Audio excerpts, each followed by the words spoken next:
Nagalaw daw to, nagalaw na ng iba. Kaso, mayroon daw siyang concern dun sa ano yan, mayroon daw winilding. Yung winilding na yon, aalamin natin kung saan banda. Pag nabuksan natin yung head, doon na natin malalaman kung ano yung naging problema.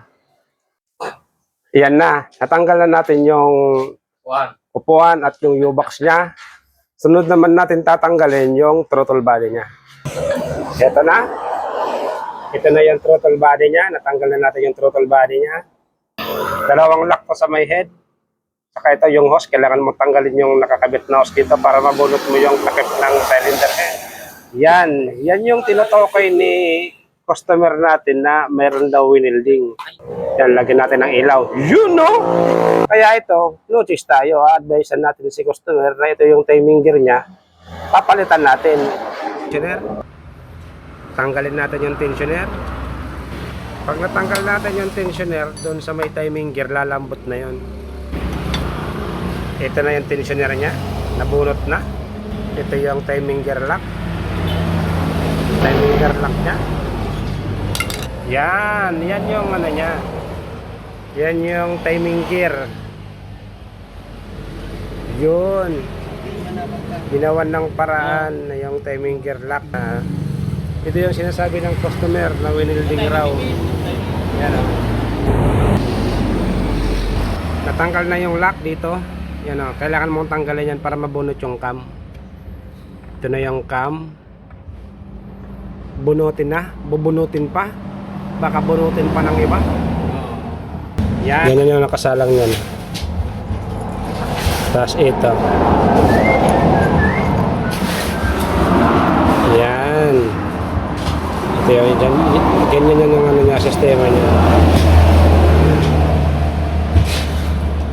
Kaya nagkaroon ng side play. May side play na kasi ito eh. Yan o. May bawas ng kaunti. May side play na. Para smooth yung galawan ng cam at yung cam gear, palit ito. Saka ito papalitan natin ito para pagsalang natin suabe siya. Yan o. Ayan yung bitak. Ito yung bitak niya o. Ayan yung bitak ko. May bitak ng ano. Ito kasing cam ng M3. Talagang masilan to. Masilan na gawa. Ito kaya kailangan talaga nito. Doble ingat. Doble ingat sa pagkakabit. Nasisira tong ganito. Ito. Yan. Yung parang may ano, costly. Nasisira yan pag mali yung pagkakabit dito. Yan sa anong yan. Sa gate na to. Yan o. Dito. Kaya sa pagkabit nito, ingat-ingat na lang para maiwasan natin yung ganitong sistema. Yung dahilan niya kaya naputol, ito yung dahilan niya eh. Ito yung timing mark. Kung nakikita nyo yan, ito yung timing mark. Ang timing mark ng M3, ito. Yan tinuturo kong yan. Yan yung timing mark ng M3. Dapat itong timing mark na ito, yung timing mark na ito, nakatapat yan dito. Dapat ganito yan o. Yan. Ito yung timing mark. Ito din yung timing mark. Sulit yun, di yun madadamage. Tapos, kaya ito na-damage kasi itong timing mark na to, baka dito siguro binasi. Ito, dyan sa may ano yan.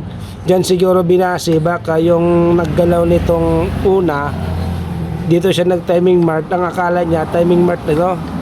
Hindi talaga yung timing mark. Katulad ng mga XRM, Wave, na dito yung timing mark niya. Dito naman sa M3, yung timing mark niya dito. Yan yung timing mark niya. Ganyan, sabi na natin ganyan yung timing mark. Tapos ito yung tamang timing mark. Halimbawa lang ha. Ito yung tamang timing mark.